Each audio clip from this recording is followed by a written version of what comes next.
안녕하세요. 엄마묵상TV의 에스더입니다. 찾아주신 엄마들, 아빠들을 환영합니다.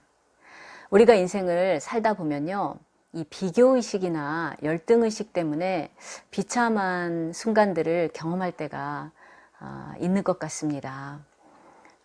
이 세상이 우리로 하여금 그렇게 생각하도록 강요하는 부분들이 있죠.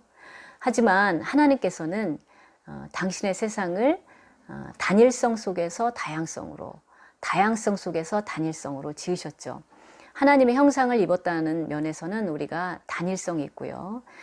다양한 외모라든지 재능이라든지 기질이라든지 등등의 면에서는 다양성이 있는 것 같아요. 그런데 공장에서 벽돌을 찍어내듯이 모든 사람들이 어떤 같은 모습을 요구받는 것은 참 비참한 일인 것 같습니다. 어떤 이러한 유산 문제에서 사도 바울이 고린도전서 12장에서 이 문제를 다룬 것 같아요.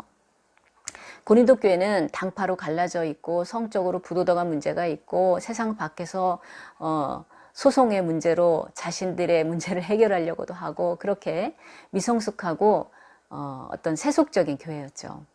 그런데 같은 성령께서 그 뜻대로 사람들에게 다양한 은사를 나눠주셔서 어떤 사람은 말씀의 은사로 능력을 행하는 자로 신유의 은사로 방언 통역함 등등이 있었는데 그러한 은사들을 가지고도 서로 비교하고 질투를 했던 모양이에요. 그러니까 사도 바울이 몸은 한 몸이지만 다양한 지체가 있는 것처럼 어떻게 좋아 보이는 것이 있다고 그래서 모든 몸이 다 눈이고 손이고 하겠느냐, 그런 이야기를 하죠. 우리가 이런 하나님의 세계, 또 교회의 그런 세계 속에서 다양성을 인정하는 것이 어떤 그 열등감이나 우월감에서 극복하는 지혜가 아닌가 싶습니다. 사실 열등감이나 우월감은 교만의 쌍둥이 자녀라는 말도 있는데요. 고린도전서 12장 4절을 주목해 보면요, 은사는 여러 가지나 성령은 같고 라는 말씀을 하시죠. 같은 성령께서, 같은 성자, 성부, 성령께서 그 뜻대로 우리에게 다양한 은사, 다양한 소명, 다양한 능력이나 직분들을 주시죠. 하지만 우리는 하나님을 섬기면서 사는 삶에서도 참 그 비교의식들에서 완전히 자유로울 수 없는 것 같아요.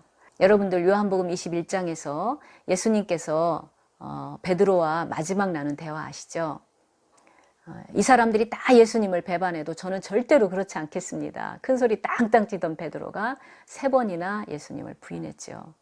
부활하신 예수님을 볼 면목이 베드로가 절대 없었죠. 그런 주눅이 들어있는 베드로에게 네가 날 사랑하느냐 3번이나 물어보시면서 사실은 완전한 용서를 하시지 않습니까?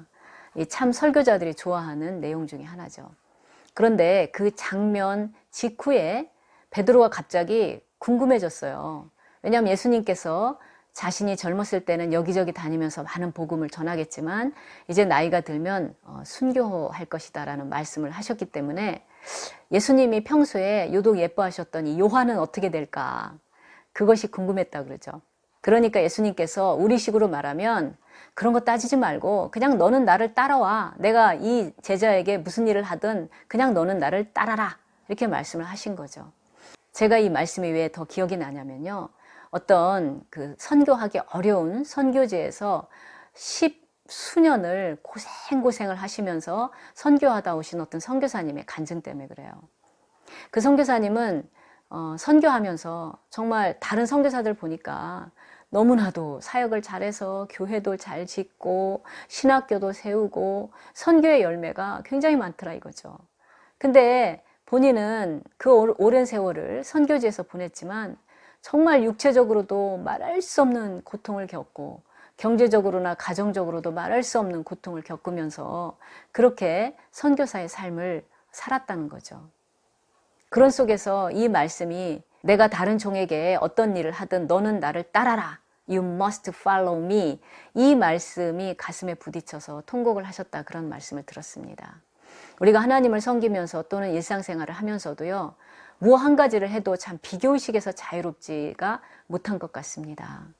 하지만 하나님께서는 우리 각자를 다양하게 부르셨고 또 저희 국제교회를 이제 남편과 제가 개척한 지가 이제 10년이 되는데요.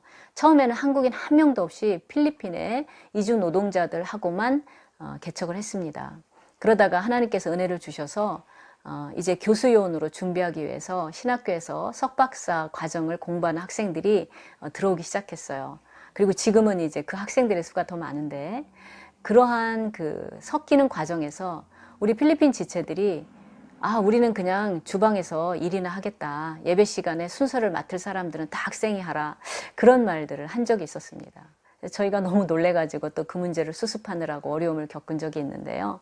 물론 지금은 성숙하게 우리가 함께 예배를 드리고 있습니다. 자, 이렇게 우리가 무엇을 하더라도요, 참 이 열등의식, 비교의식이라는 것은 피할 수 없는 것 같습니다.